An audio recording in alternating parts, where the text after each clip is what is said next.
आता है, जो जानता है, जो जनता से दूर रहे वर्षों तक, उन्हें जन समर्थन कहां रास आता है। ऐसे कांग्रेसियों का आप लोगों के सामने की विपक्ष आज बिल्कुल बौखलाहट चुका है। मैं आप लोगों को बताना चाहता हूं कि राम के पूर्वज, भगवान राम के पूर्वज रघु जी, जिनके बारे में कहा जाता है कि रात को 12 बजे 2 बजे भी आकर कोई महल का अगर घंटा खटखटाता था तो रात को उठकर उसकी समस्या को सुनने का काम करते थे। ऐसे ही मर्यादा पुरुषोत्तम राम कहे कि रघुकुल रीत सदा चली आई, प्राण जाए पर वचन न जाए।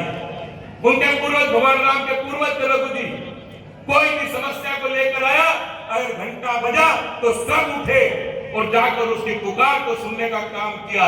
ऐसे ही हमारे माननीय मुख्यमंत्री जी, आप रात को 12 बजे जाइए, रात को 2 बजे जाइए, जब भी आपको जाएंगे सामने ही खड़े नजर आएंगे।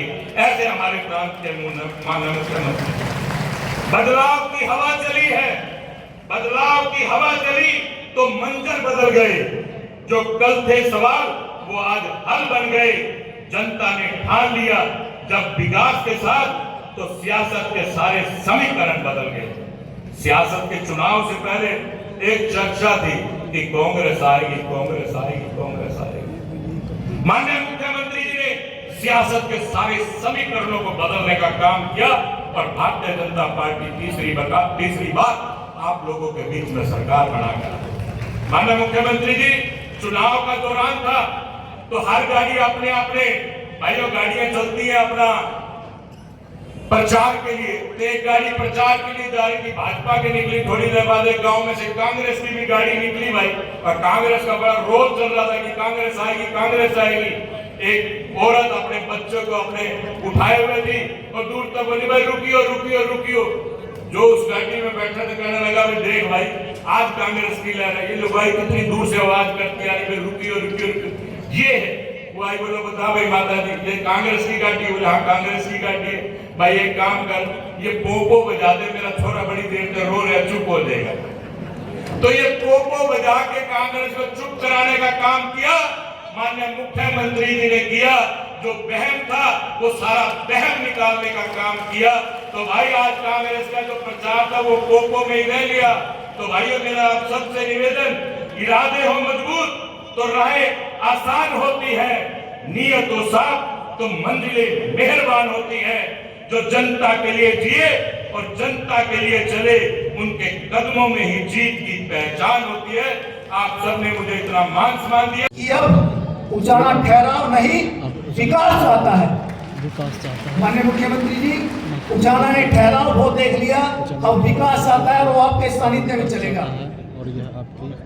आप सभी जानते हैं कि उजाला ने आज तक बड़े बड़े राजनीतिक घरानों को चुना है।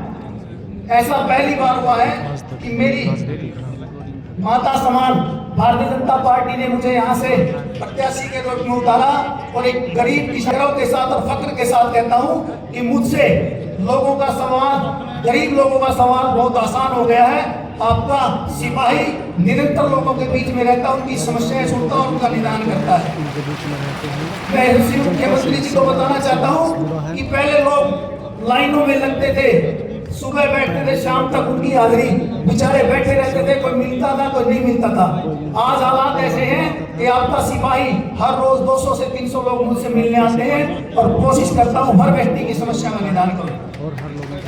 भारतीय जनता पार्टी का सिपाही होने के नाते मैंने गांव-गांव जाकर समस्याएं सुनता हूं और हर छोटी से छोटी बड़ी से बड़ी समस्या का हल करता हूं। मैं ये बड़े फक्र के साथ बोल रहा हूं कि भारतीय जनता पार्टी तीसरी बार की सरकार बनी है, जिसमें विकास की रफ्तार बढ़ रही है और बढ़ती ही जा रही है। आज उजाला बदल रहा है।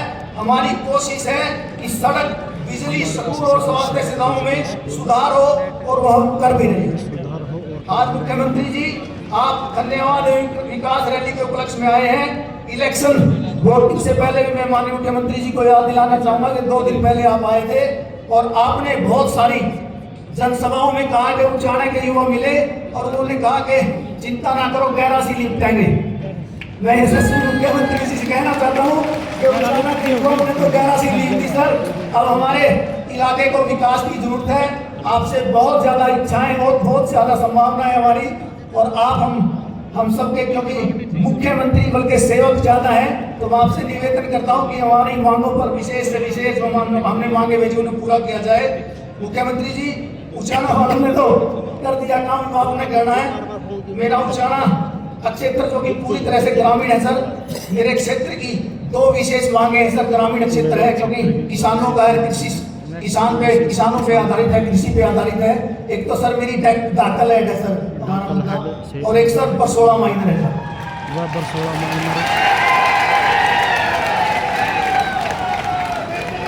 ये विशेष मांगे हैं सर।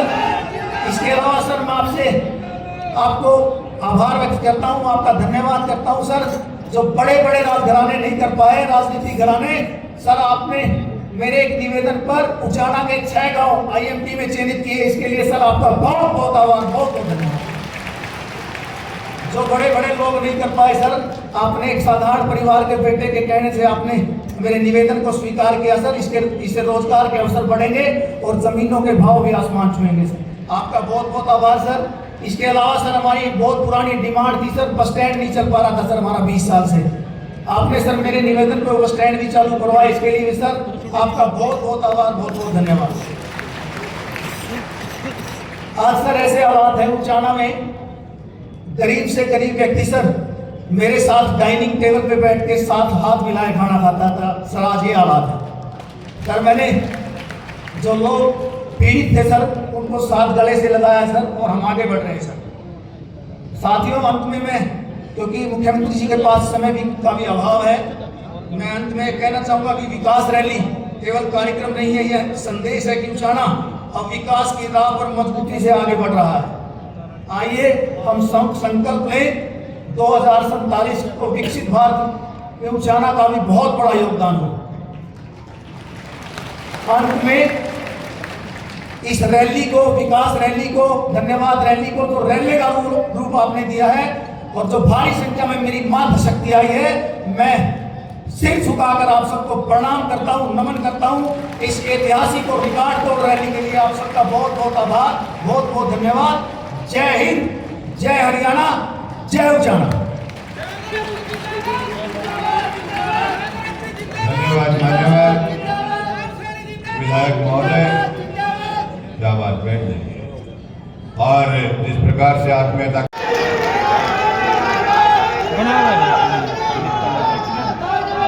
भारत माता की, भारत माता की, वंदे वंदे, भारतीय जनता पार्टी जिंदाबाद।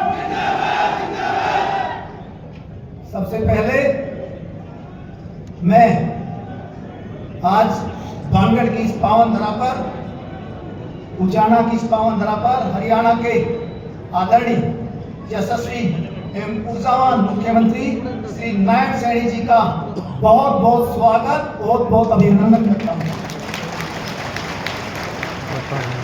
मंच पर विराजमान मेरे बड़े भाई, जिनका आशीर्वाद मुझे मिला चुनाव से पहले भी और चुनाव के बाद भी, ऐसे कैबिनेट मंत्री कृष्ण बेदी जी, हमारे डिप्टी स्पीकर कृष्ण मिड्डा जी,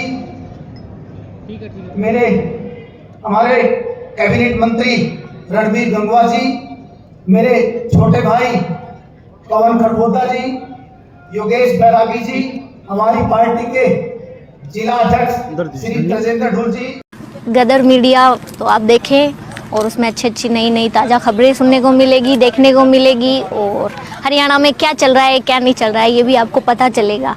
और चैनल को लाइक करें, सब्सक्राइब करें और शेयर करें। थैंक यू, धन्यवाद।